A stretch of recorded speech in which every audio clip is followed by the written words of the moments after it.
Cheryl was just in here talking about the fact that with the upper level open and all the noise in here, it kind of felt like a finals game. Did it seem like that to either of you?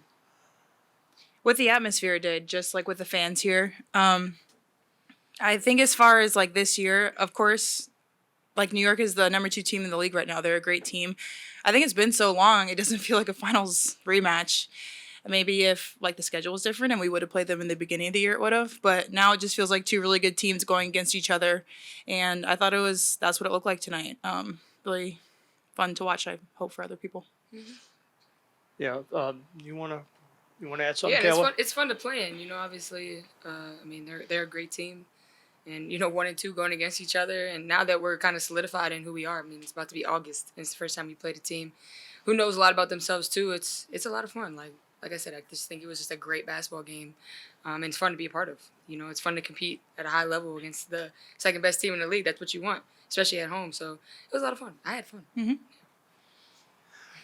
Fee, it seemed like there was a conscious effort tonight to get you involved in the offense much earlier than the other night. And how much did that help you get into the flow of things and get rolling? I don't know. I thought we were doing our normal stuff. I don't think there was like any more plays run for me than normal. I don't know. I kind of black out during the games. I'm not gonna lie.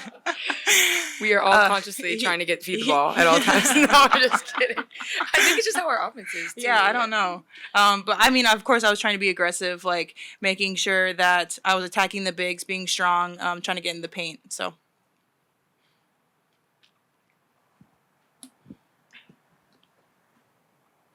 Fee, you kind of answered part of my question by saying you black out during the games, but there was a lot of signs saying pay the players, a lot of T-shirts. There's local bars giving out merch to come to the game that said pay the players. I mean, what does it mean to not only just have fans on your side as a player, but also on your side for kind of equal opportunities?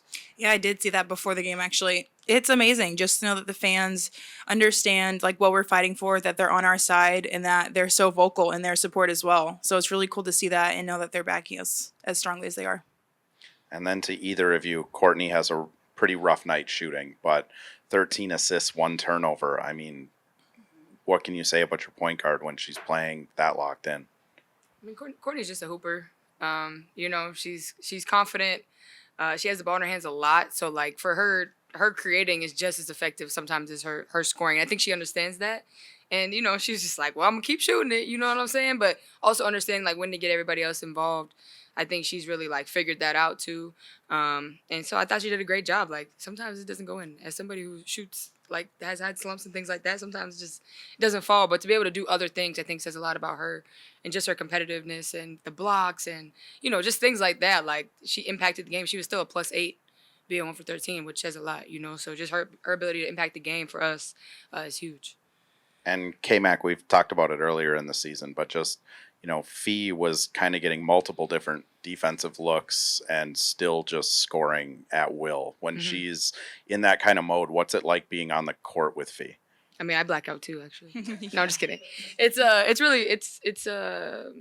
I mean, Fee is just if you like basketball, you like watching Fee play because she does it in so many different ways. She's very graceful, her up and unders, her moves. She's just a good basketball player. And so when she's saying, like, I didn't even know we were running plays for her, it's just because she's able to flow within the offense, and that's what makes her so great. She can do that in a lot of different ways, all 3 levels. And so, yeah, of course, when she's in the flow, it's a beautiful thing to watch as a fan.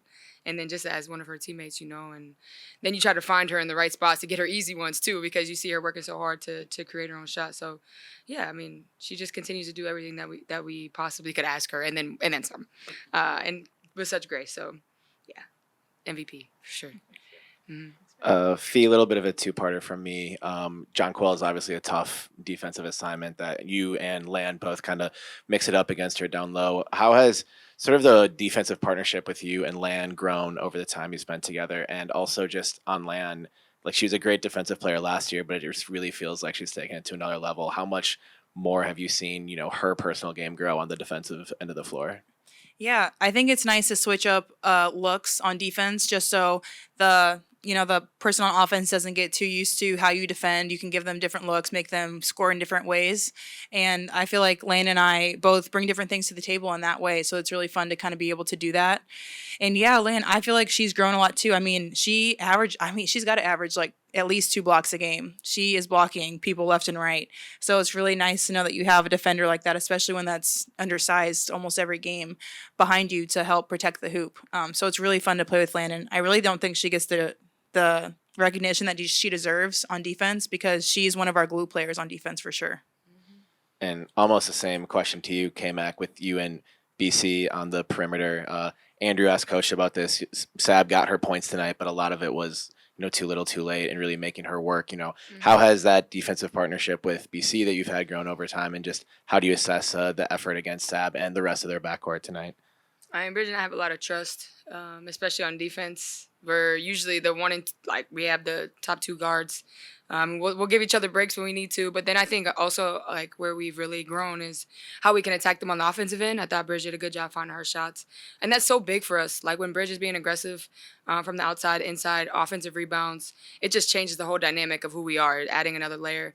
And so just kind of being in her ear about that, taking her shots and helping her do that against, just the same way that Sabrina's coming at us. Like I want us to be able to take advantage of Johannes and Sabrina the way that we did tonight. I thought just Bridge and I just being aggressive, it helps her, it helps Fee, it helps it helps her, it helps Courtney, it helps everybody, it helps our team. So just continue to get better in that way.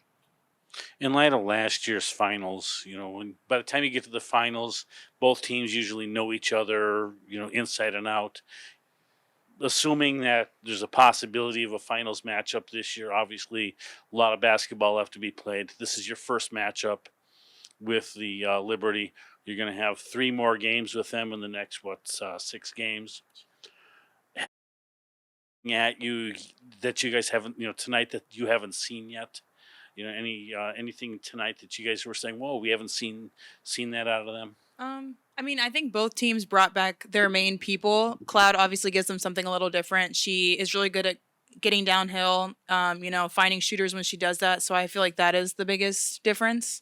And then, of course, when Emma comes, she's going to give them something a little different too. But I think just like last year's 2 really great teams. And if we happen to be in the finals, first of all, we're not looking at that yet. We still have a lot of basketball to play.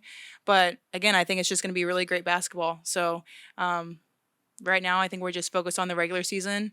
It's damn near going to be playoffs again. We play them so many times in a row for some reason. So I guess you guys will get your answer really fast. In the fourth quarter, you guys were up by 15, and then they trimmed it down to 4 within a 2-minute span. Obviously, you were able to close the game strong.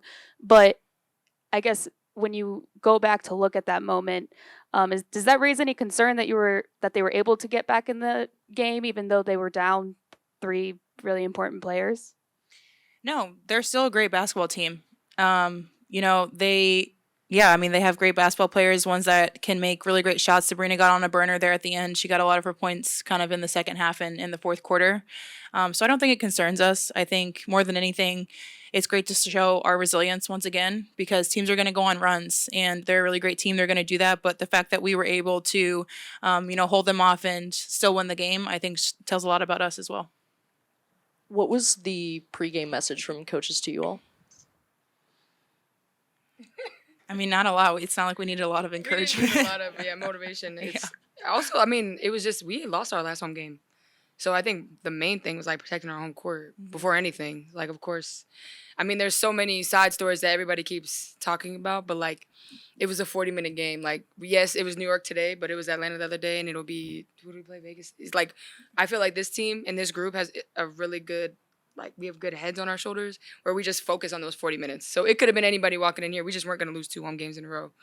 It was New York, and, everybody has this narrative around it, and we can feel that too. But at the end of the day, we were out there competing 40 minutes, and it could have been anybody.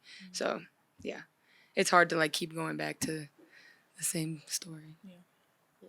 I don't have anything left for it. I'm also curious, just within the game, obviously, T had a really big fourth quarter, and she's kind of talked with us a little bit about kind of growing in, her trust within the team and confidence, Coach Reed trusting her more. Just what was y'all's reaction to she went on that kind of 8-0 run by herself in the fourth quarter? Yeah, it was awesome. I mean, we have so much trust in T. Whenever she's on the court, I trust her 100%. I think she makes really great reads. She gives us something different in that she's so quick getting downhill, but she can also spread the floor with her shooting. So to see her go on that run, I thought it was just like great for her, and it came at a really crucial time for us too. So I mean, I love playing with T. I think she's a great point guard. Yeah, and T has a lot of experience. People forget, like, she was in the finals, Multiple So, times. like, I think that's, like, another thing is, like, she's been in a lot of different scenarios. So we have so much trust whenever she's on the court, whenever she's backing up court, or when they play together. It just adds a whole nother layer. Kayla, you were kind of shaking your head about the idea of playing New York 3 times in 6 games. From the fan perspective, it's obvious it's just too much of one thing all at once. But from the player perspective, what is the frustration in that type of scheduling? Well, this is like the third team that we've done it with too. We just did it. We did it with Chicago, and then I think was it not LA, but we just played like all these teams. I don't know. This is the first time we saw New York too. So and we haven't even seen Indy yet, except in the Commissioner Cup. So Yeah, it's not just really. strange, like why it's like that. And we just play the teams a lot anyway. Yeah. But yeah, I mean it is frustrating. I mean I guess it's good preparation for like a playoffs. But it's the when you- regular season. Yeah, but it's regular season. So it's like we're going to be doing this, and then we have 5 games and 7 games, and we're going to be doing the same thing. So it's like, yeah, there's pros and cons to everything, right? But I just like a little bit more spread out. That's all.